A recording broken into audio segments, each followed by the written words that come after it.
La forme et la méthode Blanquer a beaucoup heurté, et ça restera quand même l'un des éléments essentiels de ce bilan de Jean-Michel Blanquer. Il y a eu plusieurs étapes qui, dans la forme, ont profondément heurté. Très certainement que la première étape, ça a été ce qui s'est passé en 2019 à l'occasion de la réforme du bac, notamment quand les jurys ont été sommés d'utiliser les notes de contrôle continu. Déjà, le contrôle continu, on aurait peut-être dû se méfier d'ailleurs, c'était la première fois qu'on entendait parler de contrôle continu dans les jurys. Mais c'est vrai que là, on avait senti que même chez les collègues non grévistes, il s'était passé quelque chose ce jour-là dans les jurys, avec des collègues qui étaient vraiment heurtés et qui même le soir même nous avaient dit mais qu'est-ce qu'on m'a demandé de faire?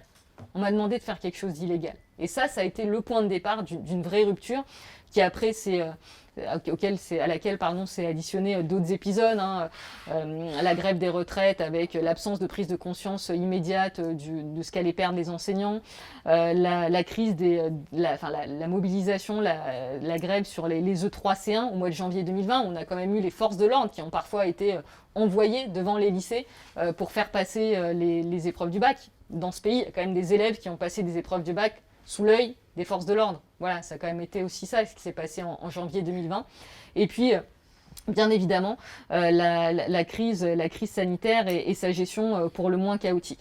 Et donc cette forme a profondément heurté, d'autant plus que on sent, et ça a été particulièrement prégnant dans nos derniers échanges avec le ministre, qu'il y a un refus total d'entendre la moindre contradiction